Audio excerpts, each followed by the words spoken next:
लेकिन वो तो उसकी किसी बात पर ध्यान ही नहीं देती और सिर्फ रोते हुए उसे देखे जा रही थी। जिस पर मिन पूछता है, क्या हुआ, तुम रो क्यों रही हो? जिस पर वुन उसके चेस्ट पर सिर रखकर रोने लगती है। मिन भी धीरे धीरे हाथ उठाता है और उसे कंफर्ट करने की कोशिश करता है। तभी वॉन मिन को बताती है कि वो प्रेग्नेंट है। ये सुन के तो मिन के पैरों तले जमीन खिसक जाती है। बोलता है, क्या प्रेग्नेंट? फिर वो पूछता है, क्या उसे पता है? मुझे उसका नंबर दो, मैं उसे नहीं छोड़ूंगा। उसे अपनी जिम्मेदारी लेनी होगी।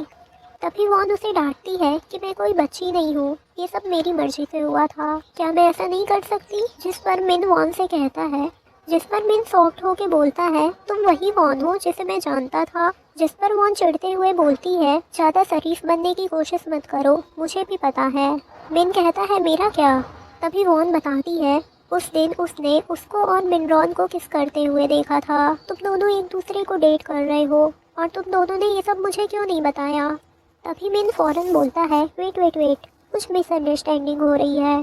तभी हमें फ्लैशबैक का सीन दिखाया जाता है जहां मिनरॉन नशे में होती है और उसने घर जाने के लिए मिन को बुलाया होता है। यहाँ पर वो उसे देखते ही फौरन किस कर देती है। मिन उसे फौरन अपने से दूर करता है और कहता है, तुम ये क्या कर रही हो? तभी नशे से धुत मिनरॉन मिन से पूछती है कि क्या तुम मुझे डेट करोगे? सीन प्रेजेंट में शिफ्ट होता है जहाँ वॉन कहती है, मतलब तुमने उसे रिजेक्ट कर दिया? मिन कहता है, हाँ, खैर उसके बारे में छोड़ो, तुम क्या करोगी? क्या तुम बेबी रखने वाली हो या फिर तुम उस बंदे से शादी करने वाली हो? जिस पर वॉन मना कर देती है। तभी मिन कहता है, मैं चाहता हूँ कि बस तुम अपनी लाइफ में कोई गलत डिसीजन न लो और हमेशा खुश रहो। तभी हम देखते हैं साइड में जुन की कार खड़ी होती है जो कि वॉन से मिलने आया होता है, लेकिन उसे मिन के साथ देखकर वो काफ़ी ज़्यादा जेलस फील करता है। मिन के जाने के बाद जुन उसके पास आता है और उससे पूछता है, क्या तुम उसे लाइक करती हो? हीवुन कहती है, नहीं, वी आर जस्ट फ्रेंड्स। जिस पर जुन कहता है, तुम दोनों को देखकर तो ऐसा नहीं लगता, वो तुम दोनों काफ़ी लफी टफी लग रहे थे। जिस पर वुन कहती है, हे, मेरा मतलब है कि प्रेसिडेंट, आप डायरेक्ट ऐसे कैसे झूठ बोल सकते हैं? यहाँ पर ना वॉन जुन को बोलती है कि हम कंपनी में अनजान बनने का नाटक करेंगे। जिस पर जुन कहता है, ठीक है। जाते हुए वो उससे कहता है कि तुम जिससे भी प्यार करो, मुझे इससे कोई मतलब नहीं है, लेकिन अब जो हमने किया है इसकी हमें जिम्मेदारी लेनी चाहिए। इधर मिनवुक वॉन के बारे में सोचता है कि मुझे यकीन नहीं हो रहा है कि वो प्रेग्नेंट है। तभी हमें पता चलता है कि मिनवुक अंदर ही अंदर वॉन से प्यार करता है और वो उसी के लिए 3 साल पहले उसकी कंपनी में आया था। नेक्स्ट सीन हमें ऑफिस का दिखाया जाता है। तभी सभी को मैसेज आता है कि न्यू प्रेसिडेंट की आने की खुशी में सभी को काफ़ी अच्छा बोनस प्रोवाइड किया गया है, 20 लाख वॉन का, जिसे देखकर सभी एम्प्लॉय बहुत खुश हो जाते हैं। और तभी एंट्री होती है हमारे मेन लीड की, जिसका सभी को इंतजार था। सभी लोग बोल रहे होते हैं, देखो हमारा प्रेसिडेंट कितना हैंडसम और काइंड हार्ट है।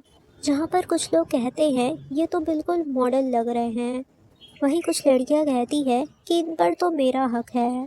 यहाँ पर सभी कोई लिफ्ट के लिए वेट कर रहे होते हैं। तभी एक मैनेजर जुन से हाथ मिलाता है, लेकिन यहाँ पर जुन अपना हाथ नहीं बढ़ाता और उसकी जगह सेक्रेटरी अपना हाथ बढ़ा देता है। यहाँ पर हमें पता चलता है कि जुन के भाई की डेथ के बाद से उसने कभी भी किसी से हाथ नहीं मिलाया। लिफ्ट बंद होने लगती है, तभी हमारी फीमेल लीड ही वॉन आ जाती है। वो जोर से चिल्लाती है, रुकिए, लेकिन उसे देखते ही वॉन शॉक्ड हो जाती है और कहती है, ओह आई एम सॉरी, मैं दूसरी लिफ्ट ले लूँगी, आप पहले जाइए।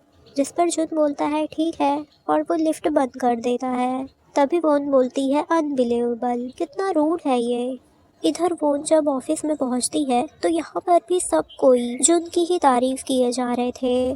तभी एक कलीग वुन से भी पूछ लेता है कि तुम्हें नए प्रेसिडेंट कैसे लगे। वुन कहती है, बहुत खड़ूस, बोलकर वो वहाँ से चली जाती है। यहाँ पर न्यू प्रेसिडेंट हर एक डिपार्टमेंट में जाते हैं और हर एक चीज काफ़ी अच्छे से नोटिस करते हैं। कंपनी के बाकी मेंबर्स को उनका ये सर्वे काफ़ी पसंद आता है। नेक्स्ट सीन में हम उनके बॉस को देखते हैं जो कि लिफ्ट ले रही होती है। तभी उसकी मुलाकात सिक्योरिटी से होती है। वो तो बस उसे देखे ही जा रहा था।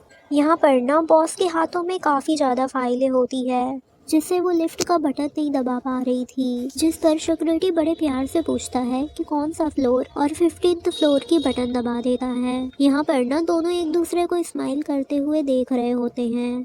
तभी बॉस को कॉल आ जाता है, जिस पर सिक्योरिटी कहता है कि आपके हाथ दुखने लगेंगे, प्लीज ये फाइल्स मुझे दे दीजिए। कॉल ज्वाइन करते ही बॉस अपने किसी एम्प्लॉय पे चिल्लाने लगती है। फोन कट होने के बाद वो सिक्योरिटी को देखती है और बड़े प्यार से कहती है, मेरा फ्लोर आ गया, अब मुझे उतरना होगा। हाँ, सिक्योरिटी से तो बड़े प्यार से बात करती है, कुछ समझ रहे हो। बॉस यहाँ से चले जाती है और सिक्योरिटी उन्हें ही देखता रहता है। वो ख्यालों में इतना ज़्यादा खो जाता है कि फाइल्स देना ही भूल जाता है। मीटिंग में जून सभी से पूछता है कि सभी को अपना बोनस मिल गया। जून कहता है कि आप सभी को अपना काम ठीक से करना होगा। यहाँ पर हमें ये भी पता चलता है कि जून ने सभी एम्प्लॉयज़ को बोनस क्यों दिया, क्योंकि वो वॉन को सपोर्ट करना चाहता था। यहाँ पर उसे उसकी काफ़ी ज़्यादा चिंता होती है। सो वो उससे पूछता है, मिस ही वॉन, क्या आप जर्मनी जा रही हो? मेरे हिसाब से तुम्हें अभी नहीं जाना चाहिए और अपनी जिम्मेदारी लेना चाहिए। कंपनी को अभी तुम्हारी बहुत ज़रूरत है। ये सुनकर वॉन शॉक्ड हो जाती है और यहाँ पर ना बाकी लोग भी थोड़ा शॉक्ड होते हैं कि कैसे न्यू प्रेसिडेंट वॉन पर ज़्यादा फोकस कर रहे हैं। खैर उन्हें बोनस मिल जाता है तो वो इस चीज़ को ज़्यादा माइंड नहीं करते। इधर वॉन जुन से मिलने के लिए उसके केबिन में आती है, जिस पर जुन बोलता है, तुम यहाँ पर क्यों आई? अगर किसी ने देख लिया तो गलत फहमी हो जाएगी। जिस पर वॉन बोलती है, और जो तुमने किया उससे गलत फहमी नहीं होगी। जुन कहता है, मैं बस जानना चाहता था कि तुम्हारा फैसला क्या है, क्या तुम इस बच्चे को रखने वाली हो? वॉन कहती है, मैंने अभी फैसला नहीं लिया है और अगर मैं इस बच्चे को रखती भी हूँ तो भी मैं तुमसे शादी नहीं करने वाली। मुझे ऐसे इंसान के साथ शादी नहीं करनी जिससे मैं प्यार नहीं करती। ये सुनकर जुन थोड़ा नर्वस होता है, लेकिन फौरन कह पड़ता है, अगर तुम ऐसे ही चाहती हो तो ठीक है, लेकिन तुम्हें नहीं लगता कि हमें एक बार प्यार करने की कोशिश करना चाहिए? आज के बाद हम हर वीक में 3 बार मिलेंगे। जुन की ये बात सुनकर ना वॉन शॉक्ड हो जाती है और बोलती है, तुम क्या हमेशा से ऐसे ही चिपकू थे? मेरा कोई मूड नहीं है तुमसे प्यार या डेट करने का। जिस पर जुन कहता है, तुम गलत इंटेंशन निकाल रही हो, मैं तो बस तुम्हारी हेल्प करना चाहता हूँ। जिस पर वो आगे बढ़ के बोलती है, मुझे तुम्हारी हेल्प की कोई ज़रूरत नहीं है, थोड़ी सी क्या, थोड़ी सी भी नहीं।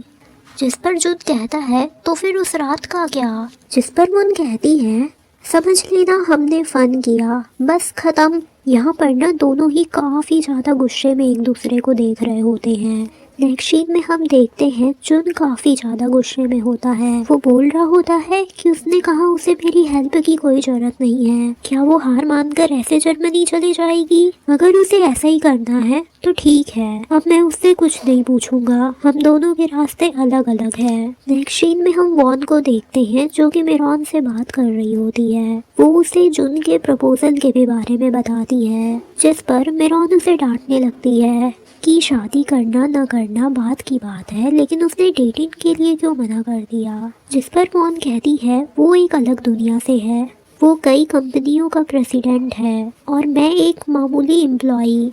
वो इस बात को कैसे मान सकता है कि उसका बच्चा इस दुनिया में आने वाला है। जिस पर मेरॉन कहती है कि उसे तुम्हारी फिक्र है, इसीलिए तो उसने तुम्हें शादी के लिए प्रपोज किया। जिस पर वॉन कहती है कि उसने ये सब इसलिए नहीं किया क्योंकि उसे मेरी फिक्र है, बल्कि इसलिए किया क्योंकि उसे अपने बच्चे की रेस्पॉन्सिबिलिटी चाहिए थी।